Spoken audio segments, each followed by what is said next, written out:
Hey, kids, what time is it?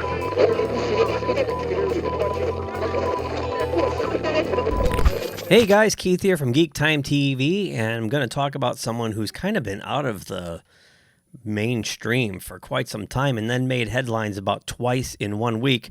I'm talking about Jerry Seinfeld, one of my all-time favorite comedians. And what I really like about Jerry is he's just got an interesting perspective on things, as most comedians do, of course. But he's never been like overtly political. He's never played sides. He's just kind of, when he has to, just kind of puts it as he sees it. And of course, puts his Jerry Seinfeld stamp on it. What's the deal with the PC crap? So let's get into this article here from Variety, published this week by Zach Sharf. Jerry Seinfeld says TV comedy is being killed by the extreme left and PC crap, and people worrying about it so much about offending other people. So, it's funny, actually, because he's been in the news twice, I actually pulled out my Seinfeld DVDs. Yeah, those. And just put on play all and just let a whole, disc play. And, man, I'll tell you what, that show, it pushed boundaries. A lot of those episodes would never be allowed today. In fact, just the other day, I watched the Cigar Store Indian episode, which is hilarious. Anyway, let's get into this article here. So, Jerry Seinfeld said in an interview with The New Yorker while touting his featured directorial effort on Frosted that, quote, PC crap and the extreme left is making television comedy go extinct. Seinfeld is a sitcom icon thanks to his eponymous NBC sitcom that ran between 1989 and 1998, but says viewers no longer flock to their television sets in order to get their comedy fix like they did for decades. Well, I mean, there's no appointment television anymore, that's for starters, but there's definitely been a shortage of good sitcoms of late, even on the streaming. You get a few here and there, but it's not like it used to be. Where are the Cheers? Where are the Taxis? Where are the Seinfelds? Let's move on. Nothing really affects comedy. People always need it. They need it so badly, and they don't get it, Seinfeld said.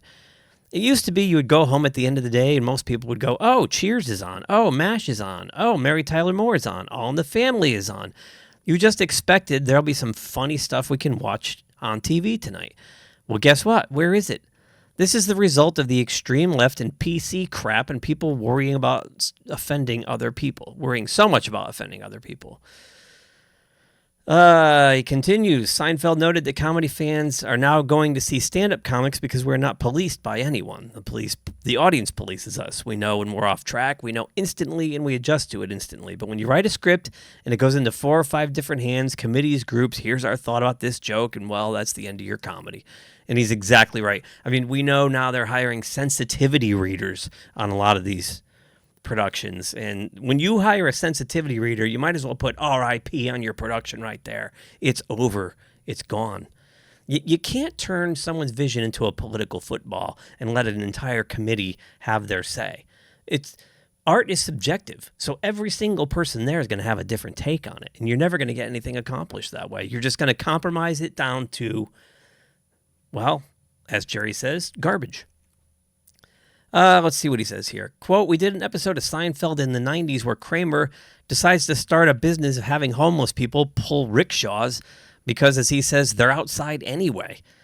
He continued, do you think I could get that episode on the air today? We would write a different joke with Kramer in the rickshaw today. We wouldn't do that joke. We'd come up with another joke. They moved the gates like in the Shalom. Culture, the gates are moving. Your job is to be agile and clever enough that wherever they put the gates, I'm going to make the gate. Seinfeld went on to stress that it's the stand-ups who really have the freedom to cross the line when it comes to comedy nowadays, further suggesting that the television networks are no longer interested in doing anything that will ruffle the feathers and offend the PC crowd. With his Netflix movie Unfrosted set to stream in May, Seinfeld has been making the press rounds for a few weeks and giving his thoughts on Hollywood. And I'm going to get to this one in a second. He proclaimed that the movie business is over. I don't get it. Not allowed to ask a Chinese person where a Chinese restaurant is? I mean, aren't we all getting a little too sensitive? I mean, somebody asked me which way is Israel. I don't fly off the handle.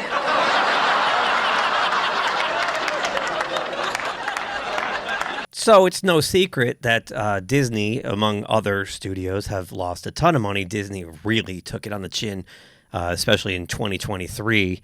You had Ant-Man, Quantumania, and the Marvels lose money. Before that, you had like the Eternals, and Shang-Chi didn't do well.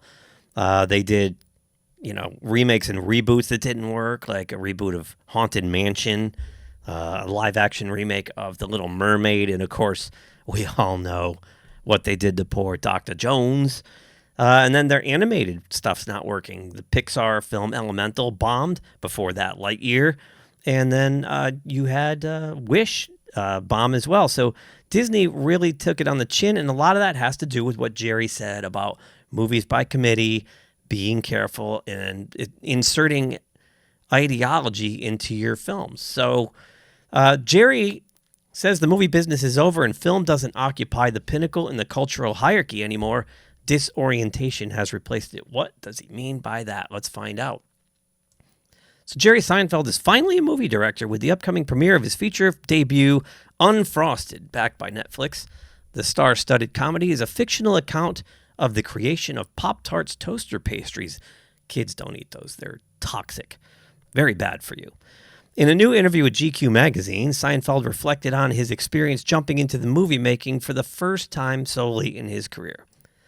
Jerry says, quote, "It was totally new to me. I thought I had done some cool work stuff, but it was nothing like the way these people work," Seinfeld said. "They're so dead serious. They don't have any idea that the movie business is over. They have no idea." That's interesting. Asked to elaborate on a more serious note, Seinfeld continued, quote, "Film doesn't occupy the pinnacle in the social cultural hierarchy that it did for most of our lives. When a movie came out, if it was good, we all went to see it. We all discussed it. We quoted lines and scenes we liked. Now we're walking through a fire hose of water just trying to see." And I get what he means by that. I mean, with the streaming services out there, there's just this deluge of content. And my good friend Angelo hates that word. He hates when I say that, but it's true. You're trying to just fill up these streaming services with content. Everyone's making their own original films and their own original series, and it's kind of replacing what's taking place in the theater, which used to be an event. So let's continue here and see what Jerry means. So what, if anything, has replaced film? Depression? Malaise? I would say confusion. Disorientation replaced the movie business, he answered. Everyone I know in show business every day is going, "What's going on? How do you do this? What are we supposed to do now?" You wonder if like artificial intelligence has something to do with that. I can see that. I've done enough stuff that I have done my own thing, which is more valuable than it's ever been, Seinfeld noted about his career outside the more confused film industry. Stand-up is like you're a cabinet maker and everyone needs a guy who's good with wood. There's trees everywhere, but to make a nice table, it's not so easy. So the metaphor is that if you have good craft and craftsmanship, you're kind of impervious to the whims of the industry. Audiences are now flocking to stand-up because it's something you can't fake, he added. It's like platform diving. You could say you're a platform diver, but in 2 seconds we can see if you are or aren't. That's what people like about stand-up. They can trust it. Everything else is fake. Seinfeld recently popped up, blah, blah, blah, blah, blah. Okay, so I see what he's saying. It goes back to what he was saying about the PC culture and doing films by committee and sensitivity readers. All that stuff contributes. But what also contributes, besides the streaming services, is also that the theater experience is miserable these days. I mean, the price of a movie's gone up. It's now $15 to $20, depending on where you live. You pay that kind of money, you go in there, and you got people with their phones.